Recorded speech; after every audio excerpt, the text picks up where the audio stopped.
Opa, estamos ao vivo. Sejam todos bem-vindas, bem-vindos a mais uma live da Livraria Baleia. Mais uma live em parceria com a editora Bazar do Tempo. Ó, foi só falar na Bazar. Tá aqui a Bazar, sempre presente, acho que nos melhores momentos das nossas lives. E com essa super curadoria de escritores. Enquanto eu aguardo chegar o nosso convidado de hoje, que é o Eduardo Jardim, eu vou falar rapidamente então para vocês sobre as lives que a Baleia tem organizado junto com a Bazar do Tempo. A gente fez no início do mês com o Luiz Antônio Simas, que está gravado no nosso IGTV. Na semana seguinte eu conversei com a Heloísa Starling, historiadora, essencial a leitura dela e as obras dela para entender o hoje. Na semana seguinte eu conversei com a Heloísa Buarque de Holanda, ninguém menos. E também com uma série de... eu vi que o Eduardo Jardim já entrou aqui, em seguidinho eu chamo ele. Então, estava falando que na semana passada, então conversei com a Heloísa Buarque de Holanda. Todas essas lives estão salvas no nosso IGTV e também no YouTube da Bazar do Tempo, que é um canal que eu recomendo muito que vocês conheçam também, para quem curte literatura e pensar hoje, pensar o tempo, né? Pensar o passado, pensar o hoje, pensar o futuro. E já aproveito para convidar para a live da semana que vem, dia 2 de julho, com a Tatiana Nascimento. Aí a gente encerra esse primeiro ciclo em parceria com a Bazar do Tempo. A Tatiana Nascimento é tradutora de Audre Lorde. Então, assim, nada menos que isso vocês podem esperar da live. Além disso, a Tatiana também é poeta, teórica também, tem uns textos legais publicados e alguns livros de poesia também, além de uma editora chamada Padê Editorial, que publica prioritariamente pessoas LGBT. Também vale muito a pena conhecer. Enfim, muita gente interessante, né, compondo esse grande quadro. Hoje, então, com o Eduardo Jardim, a gente vai enfocar, assim, dentro de toda a imensa carreira do Eduardo, que é filósofo, leciona filosofia por muito tempo na PUC do Rio. O Eduardo tem uma extensa produção de livros, especialmente relacionados ao modernismo, entre eles a biografia de Mário de Andrade, que rendeu o Prêmio Jabuti, não lembro agora o ano, mas é uma biografia muito legal que eu li num outro tempo, assim, sem relacionar. Na verdade, eu não conheci Eduardo Jardim quando eu li a biografia do Mário, que é um autor que me interessa muito. E mais recentemente, vai ser o foco do nosso papo hoje aqui, os livros do Eduardo Jardim lançados pela Bazar do Tempo. Eu tô só com um deles aqui, o outro eu emprestei e não sei onde foi parar.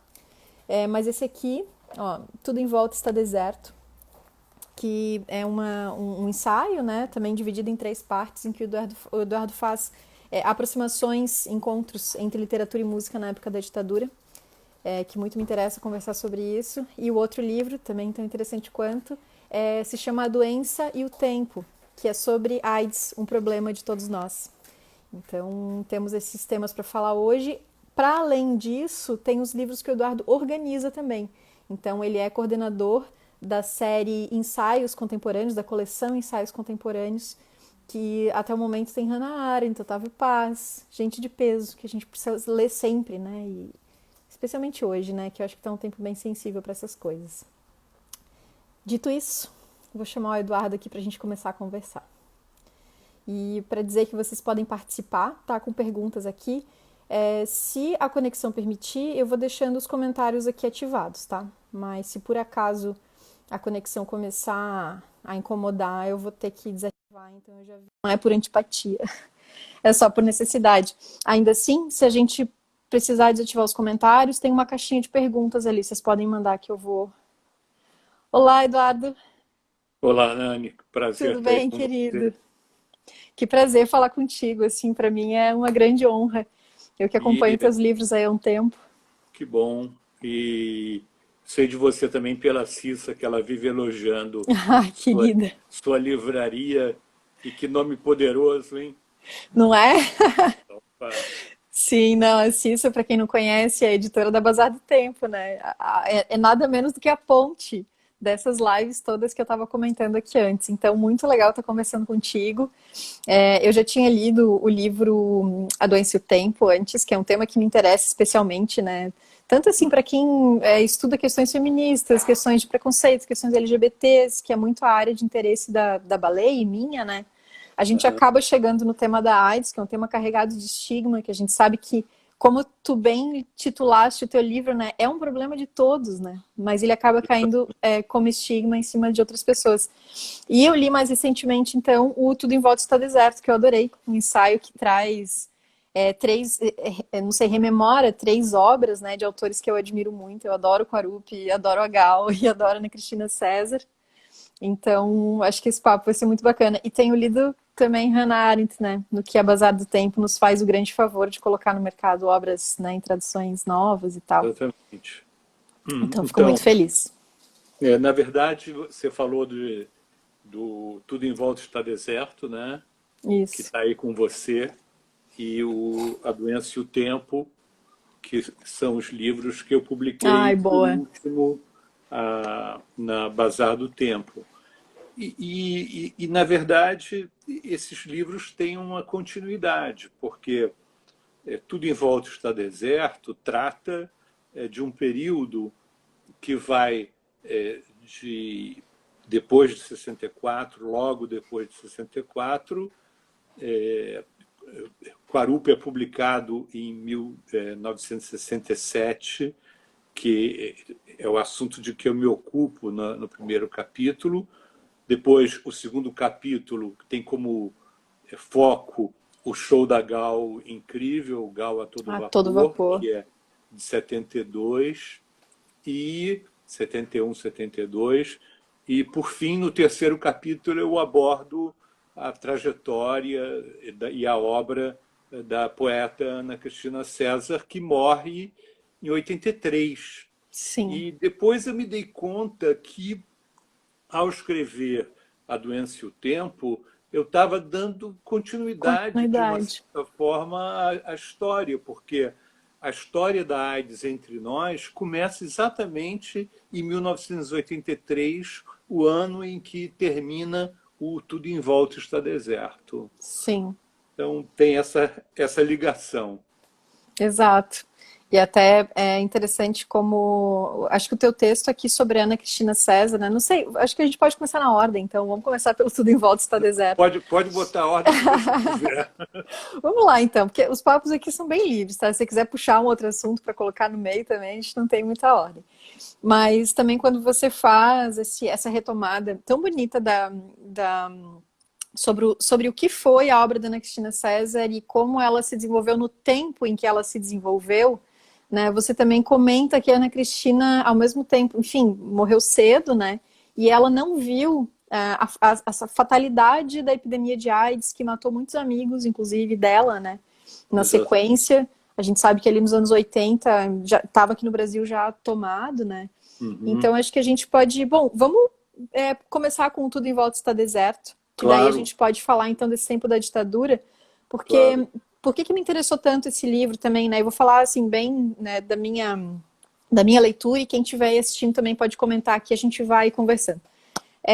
Eu já falei isso várias vezes aqui nas lives, que eu sinto muitas vezes que a minha geração, em especial, que é uma geração que nasceu ali no final dos anos 80, nasceu já com a liberdade na mão, né? A gente já vivia uma democracia, parecia que aquele era o normal, que aquilo sempre foi assim. Claro que a gente conhecia histórias da ditadura, mas assim, era tão longínquo.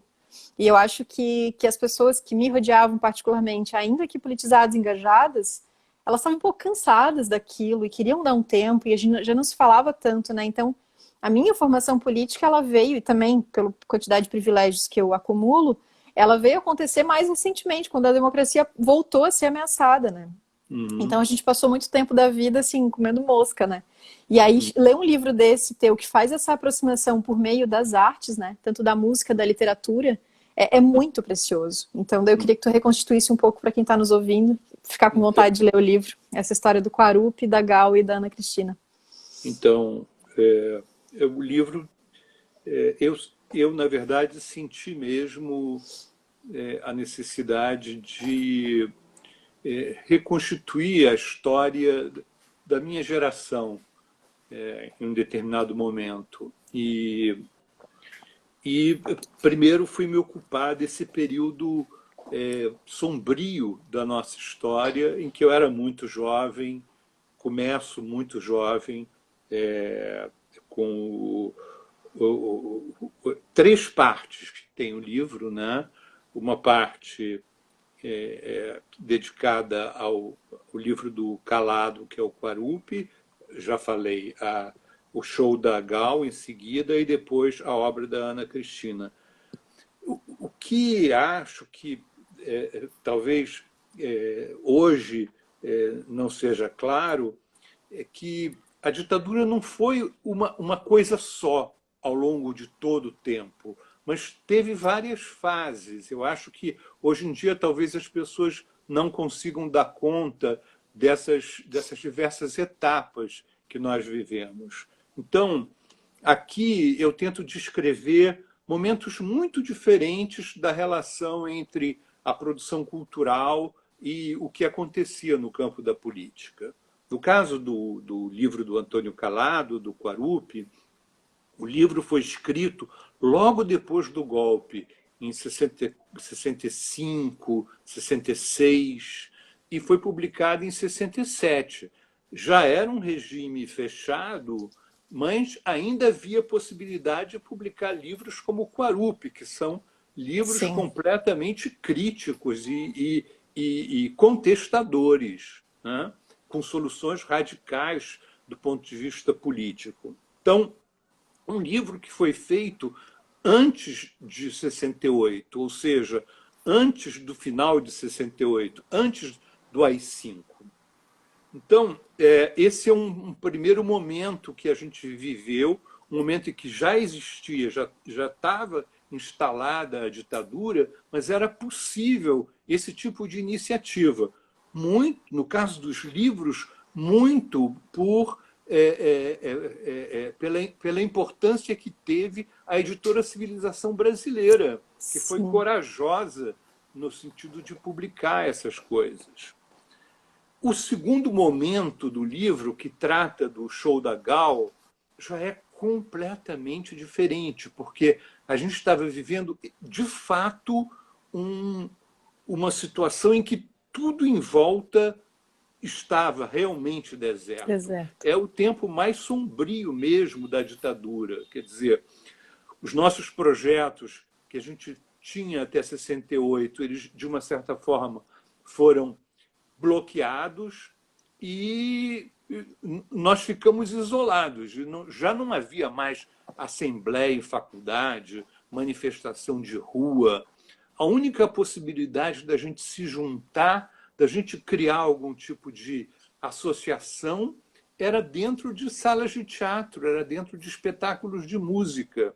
E o show da Gal, eu acho que significa para mim isso, quer dizer, era um momento em que a gente ia lá para Copacabana, num fundo de galeria, num teatro meio improvisado, e eu fui várias vezes encontrar um grupo de pessoas que ali naquele momento viviam uma espécie de catarse, viviam uma espécie de uma experiência muito forte que nos juntava, e era um show triste, dirigido pelo Ali, mas o show, mesmo muitas vezes muito ritmado, ele tem um tom triste, ele termina triste, e a gente, depois daquele show em que a gente se abraçava, cantava, se emocionava, a gente saía para a rua e realmente tudo em volta estava deserto.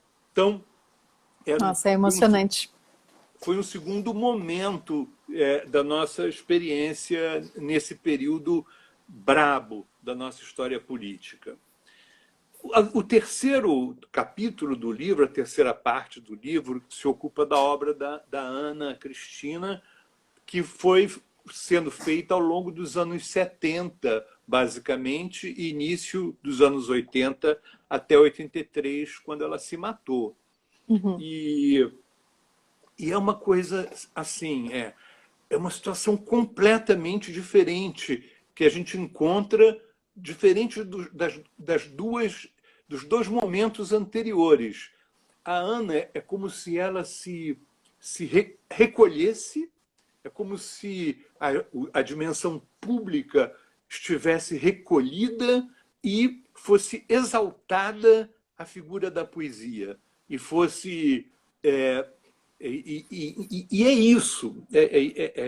Ana é poesia. A Ana é poesia, né? E uma poesia que quase que vai na contramão das questões imediatas do seu tempo. Ela constrói a sua poesia um pouco se afirmando na contramão de uma tendência mais grupal ou associativa. É uma poesia muito mais intimista, vem muito mais de dentro dela própria. É também uma busca de uma interlocução. E eu queria também, estou falando muito, se me parem. Não, tá perfeito. Eu adoro que você tá super encadeado. Eu queria Tá muito bom. também mostrar que a Ana não é só a poeta Ana, ela é muito mais coisa. Então, ela foi uma brilhante. Ela escreveu um brilhante ensaio sobre o cinema documentário de literatura feito no Brasil, que é uma pesquisa que ela fez para a pós-graduação dela com a Heloísa Buarque, e que ela foi apoiada lá pela Funarte, que é um estudo brilhante. Ela era uma jornalista brilhante, ela participava dos jornais da época, de um jornal chamado Opinião, que era muito combativo e muito polêmico. Ela participava dos debates culturais e ela era uma excelente tradutora do inglês. Então, a tese dela, quando ela foi para a Inglaterra fazer o mestrado, um curso de pós-graduação, que eu não sei se foi exatamente o mestrado, era a tradução de um conto da Catherine Mansfield, chamado Bliss, que ela fez, e ela traduziu um monte de boa poesia e refletiu também sobre a tradução de poesia. Então, eu queria chamar a atenção para a importância da poesia, certamente, da Ana, mas também para outros aspectos da obra e da vida e da personalidade dela que eu conheci. É muito bonito esse trecho final sobre a vida da Ana. Algumas coisas eu até não sabia, essa aproximação dela. Eu sabia que tinha uma aproximação com o cinema, mas não sobre esse ensaio que defendia que o bom cinema sobre literatura tinha que ser também ficcional. Essas visões que hoje a gente, não sei, pelo menos no meu meio, assim, a gente debate bastante, né? Como fazer, o que vale, o que não vale. A Ana já tinha uma pesquisa e um campo e uma clareza disso já nessa época, né? A tradução de Bliss... Não, pode falar. Em seguida a gente fala da tradução. É interessante porque esse jogo, né, de ficção e documento, esse jogo que ela faz na obra dela, aparece tanto na reivindicação dela de que o melhor documentário seria ficcional, ela diz, né? Quer dizer, quanto mais ficcional, melhor, mais documental vai ser o documentário. E também, do outro lado, ela diz, na poesia dela, ela incorpora elementos documentais, quer dizer, então o jogo vai nas duas direções, né? Mas você ia perguntar uma outra coisa. Da tradução, né, que é até uma coisa que, enfim, tem aquele volume enorme, né, de crítica e tradução dela, também publicado pela Companhia das Letras, que é legal de conhecer, né, Cristina? Mas esses entendimentos dela enquanto tradutora, né, do Bliss, que ela foi tantos questionaram, né, a tradução que ela dava, a começar pelo título, né, Bliss, que ela traduziu como êxtase, e as pessoas, não, isso é felicidade. E ela dizia, não, eu quero chegar num êxtase, né? Que é diferente de felicidade, né? Então, Bliss, ela traduziu por êxtase. Eu acho legal. Já havia uma tradução que traduziu Bliss por felicidade, que é a tradução que automaticamente literal. A gente daria, né? E a Ana não, ela escolheu êxtase. Teve um um membro da banca dela lá na Inglaterra que reclamou, achando que bliss tinha um significado religioso Uhum. que a palavra que não tinha a ver com aquilo que a Catherine Mansfield queria dizer. Ela defendeu Bliss e ela defendeu de uma forma forte Bliss. Sabe que a tradução dela tem assim mais de 100 notas explicativas. E ela diz, mas na verdade, se eu for publicar isso num livro em português, essa tradução em português, eu vou manter apenas uma nota, a nota A sobre primeira. a Uhum. escolha do título, né? E ela, o que ela queria dizer com êxtase? Ela queria dizer uma forma amorosa. Ela queria dizer que bliss é aquilo que acontece numa relação amorosa e numa relação amorosa homossexual. Isso aqui é uma Uhum. coisa curiosa, que ela, É muito. que entre a personagem principal do livro e uma outra personagem aparecer uma relação muito específica que é felicidade, que ela Uhum. chama de bliss, e que tem a ver com a relação entre duas mulheres, né? E a Ana era assim criativa como tradutora. Ela é isso. E ficou muito bonito, a meu ver, a tradução. É Uhum. muito bem sucedida. Sim, belíssimo. Pensando, já tentando fazer um link com o próximo livro, né? Essa parte que você falou dos shows, né? Desse momento duro da ditadura em que não tinha mais o que fazer, né? Não era possível se aglomerar para tentar fazer um bloco que fosse lutar contra o regime, era uma época de absoluta opressão, e isso ainda acontecia nos eventos culturais e nos shows, né? Como tu comenta no livro, tu contou agora.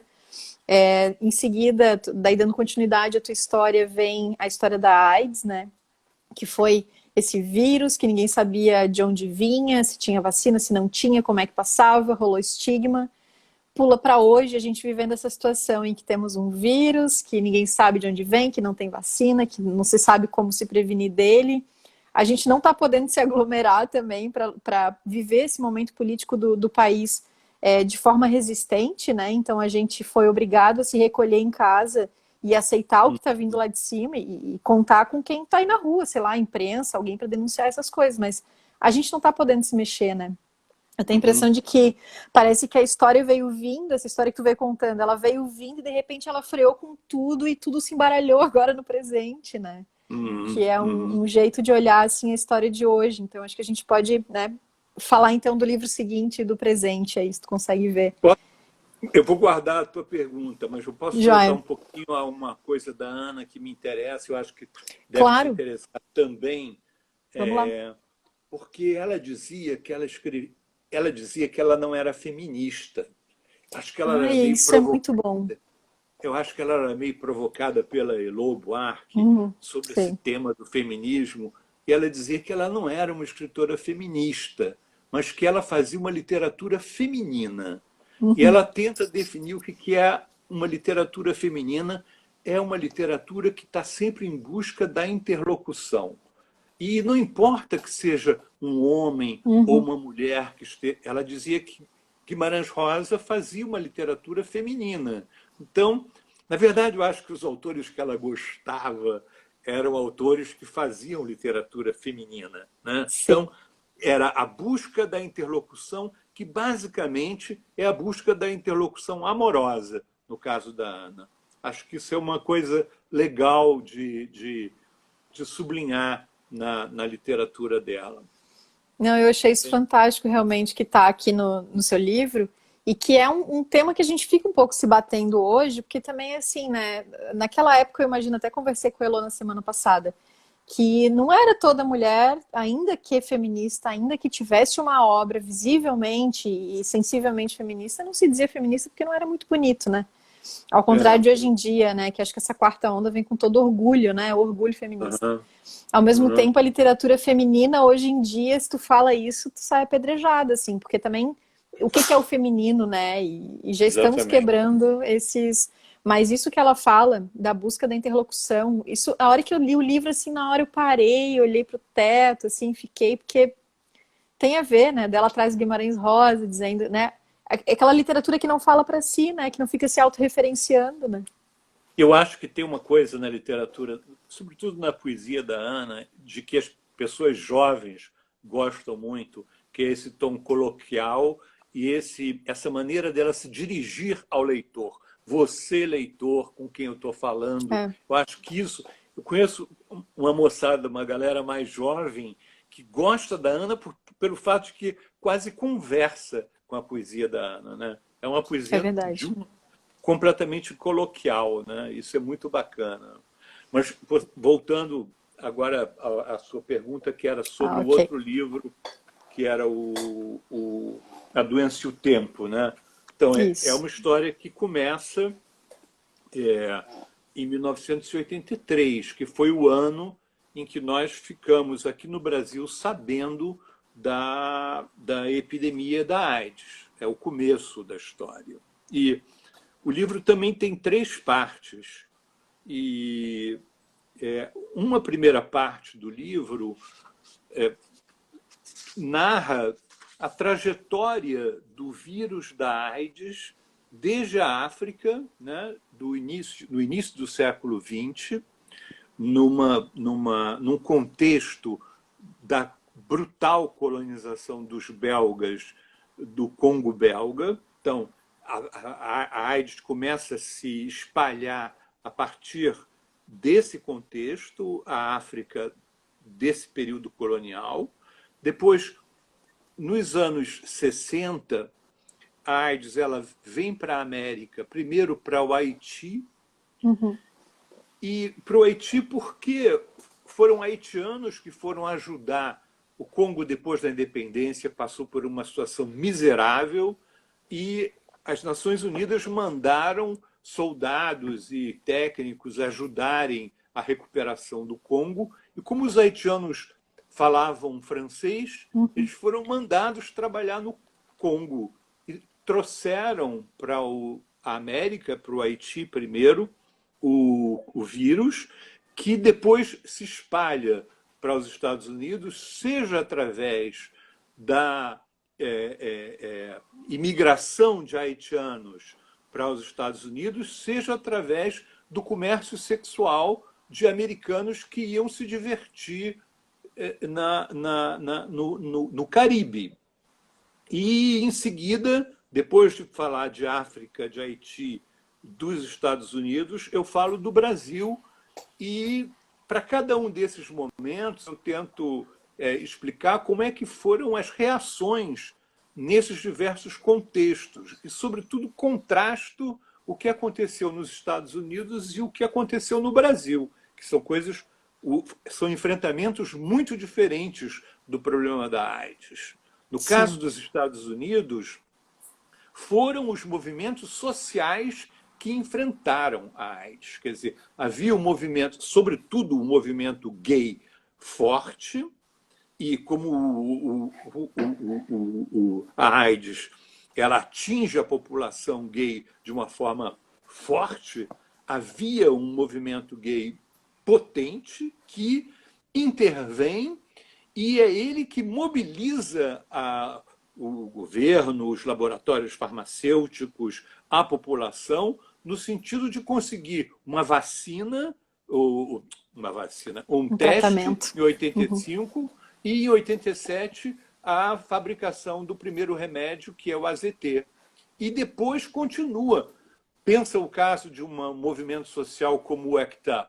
Né? O ACT Uhum. UP era uma coisa assim, ele começa nos Estados Unidos, depois vai para o Canadá, vai para a França, é um movimento social, eles ocupavam laboratórios farmacêuticos, faziam manifestações em frente da Casa Branca. Então, eu contrasto um pouco o que aconteceu nos Estados Unidos com o que aconteceu no Brasil, em que o enfrentamento do problema da AIDS, pelo menos num primeiro momento, não veio dos movimentos sociais, mas veio basicamente do Estado. E, aliás, o Estado desempenhou um papel muito positivo ao longo dos Sim. anos 90, sobretudo, na liberação, na quebra de Patente.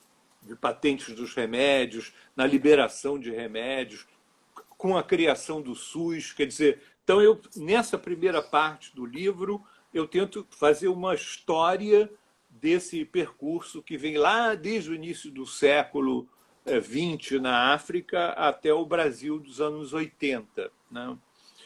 Na segunda parte do livro, que eu chamo Peste, AIDS e Castigo, eu tento mostrar como é que se construiu para a AIDS a noção de grupo de risco. Como é Uhum. que se tratou da AIDS como a doença dos 4H. Os 4H são os homossexuais, os haitianos, os hemofílicos e os usuários de heroína. E como é que, num primeiro momento, houve uma reação no sentido de cercar a AIDS ou os aidéticos dentro desses grupos quase como uma medida protetora, como se isso fosse possível. Né? Sim. Então, há uma espécie de circunscrição espacial da AIDS. Né?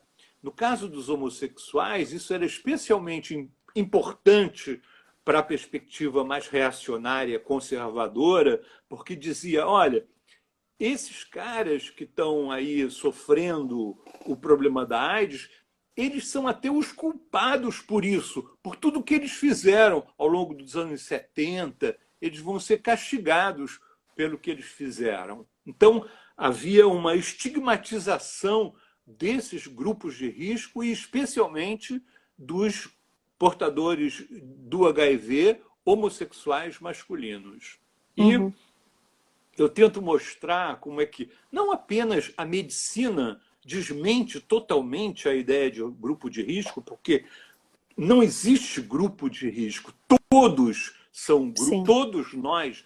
A AIDS é uma doença de todos nós, do ponto de vista científico, médico. Né? Atualmente, as mulheres são mais atingidas pela AIDS do que os homens. Né? Em certos Uhum. contextos, como em certas regiões da África, isso é muito, muito, muito claro. Né? Então, eu tento mostrar, eu tento questionar essa figura, essa imagem do grupo de risco, não só do ponto de vista técnico, mas dizendo que aquilo era criticando um estigma, né, que foi colocado sobre alguns grupos. Né?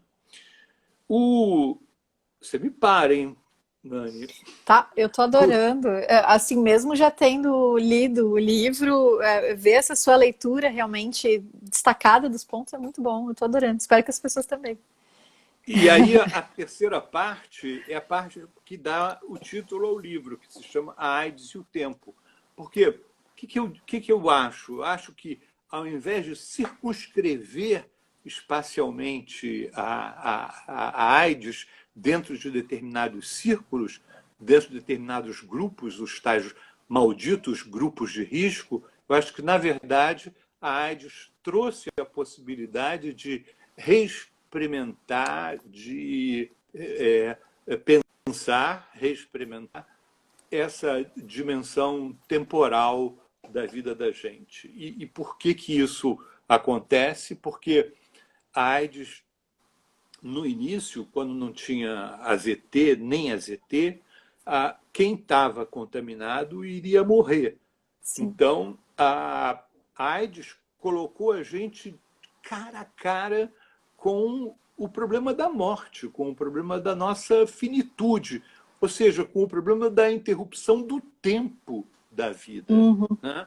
E então foi essa questão que foi colocada para a gente do fim, da morte, que nos obrigou a pensar qual é o que é viver o tempo. Levou a gente a pensar que o tempo de vida que sobrava era um tempo muito precioso. Então, eu acho que eu tentei mostrar como é que a AIDS é uma doença que se dá no tempo. No início era o tempo, quanto tempo vai levar para eu morrer? Uhum. Depois, em quanto tempo vai ser produzido um remédio?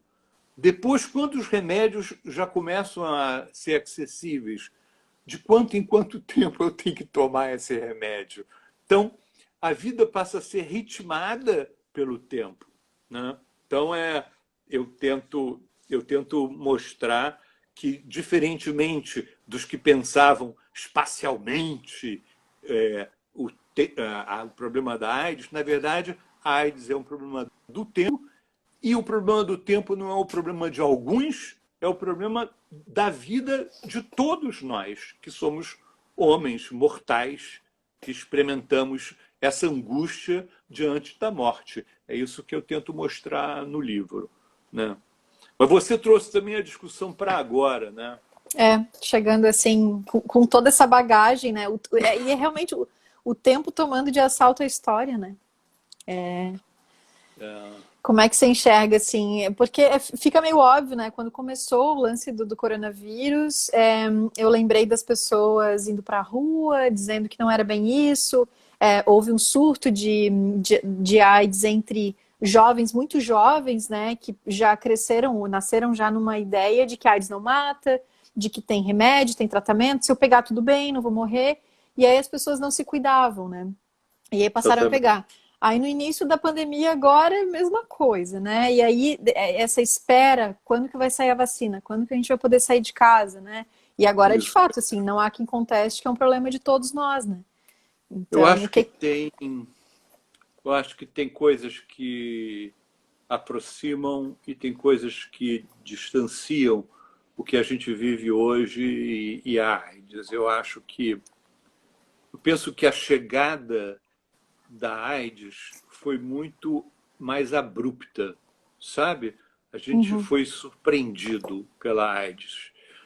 E acho que a Covid, a gente ia acompanhando pela televisão, né? Lá na China, depois na Itália, depois na Sim. França, então foi uma coisa para que a gente foi se preparando.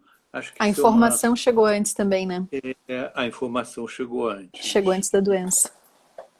E uma coisa que eu acho é que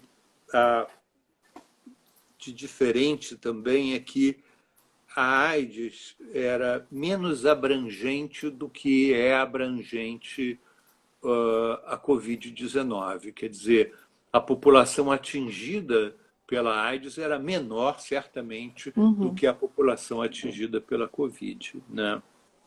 Acho que, de algum modo, a letalidade na AIDS era maior do que, relativamente, eu digo, né? Uhum. Maior do Sim. que está acontecendo com a Covid, porque no início, quem era contaminado morria, não existia Uhum. possibilidade de respirador artificial, né? Então, havia uma letalidade muito maior, relativamente, né?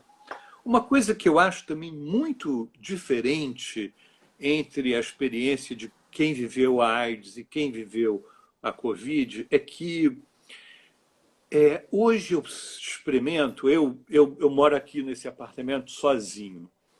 Eu vivo uma situação de solidão enorme, né? Eu estou completamente desacompanhado, né? Uhum.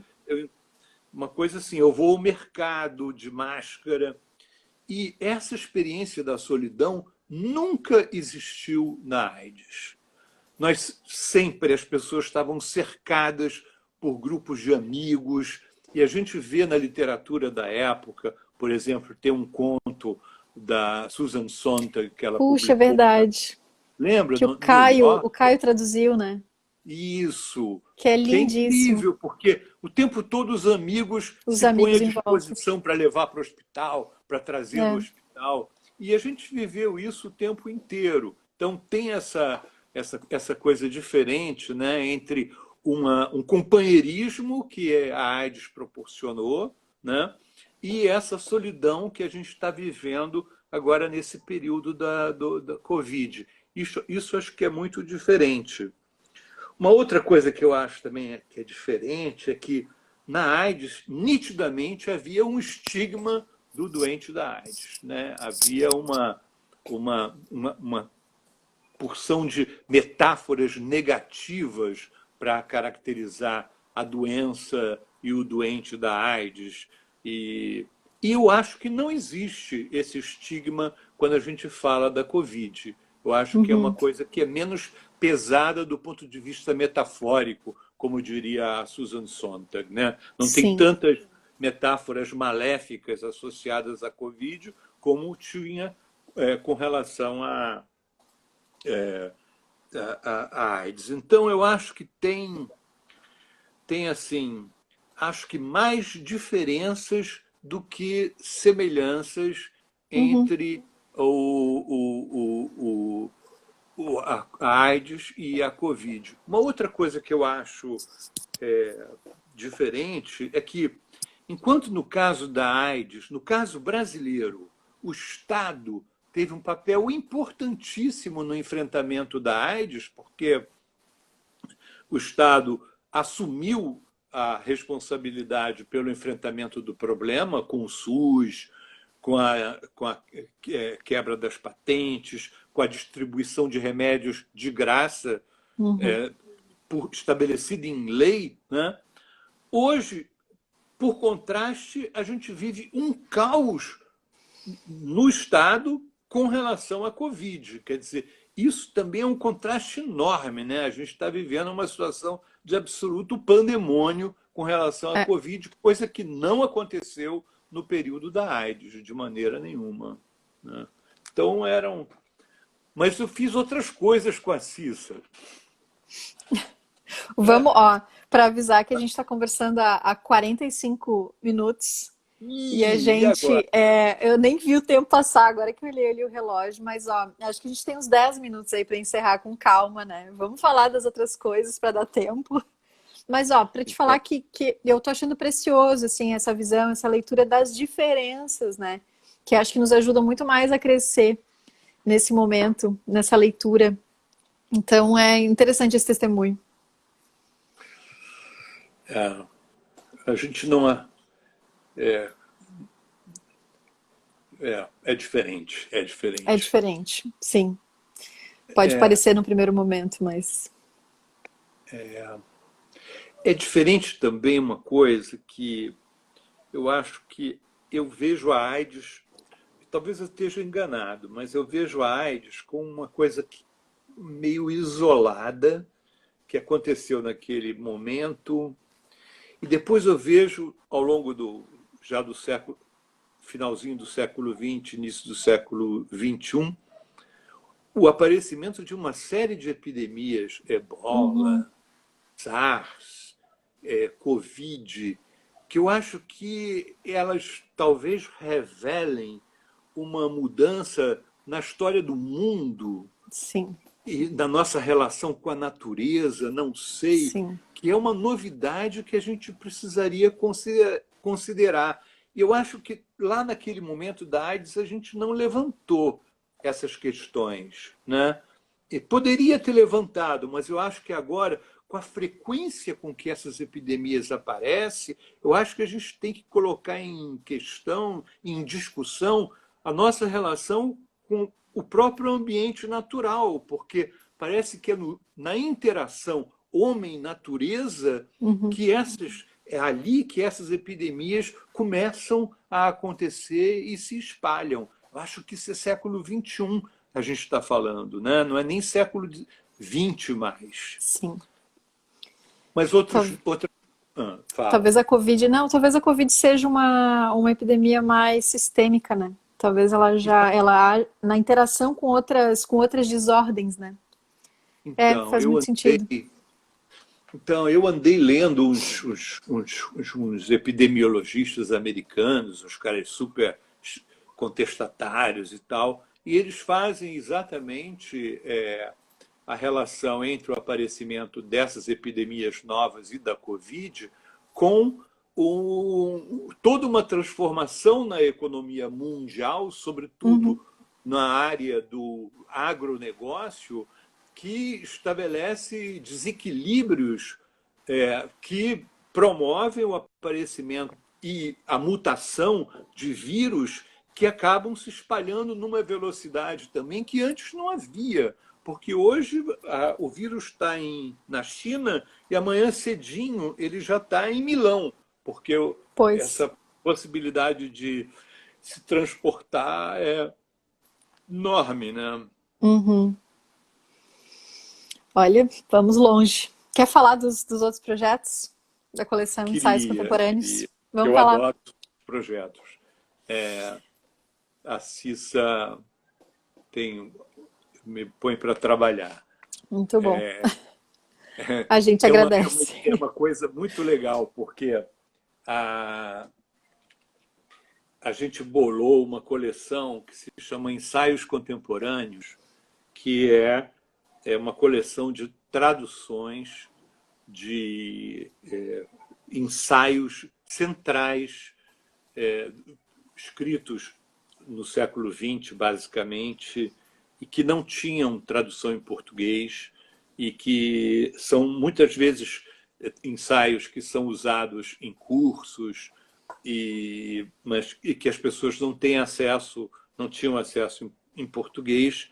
Então, eu comecei fazendo um que é o mais simples, que é um livrinho dedicado ao Otávio Paz, que se chama A Uhum. Busca do Presente, que é a Sim. tradução de três textos do Paz, inclusive o discurso do Prêmio Nobel, que é lindíssimo, que se chama A Busca do Presente. Acho que todo mundo devia ler, É o porque baita ensaio.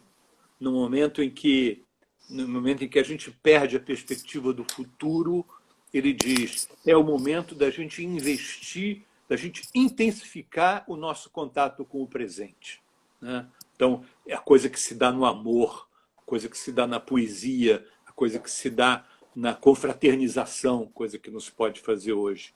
Mas começou com o Otávio Paz, depois teve um livro difícil de fazer, porque a, a ideia é de chamar sempre alguém, um especialista que entenda do assunto e que esteja interessado em fazer a tradução Sim. e que faça uma introdução e notas de rodapé.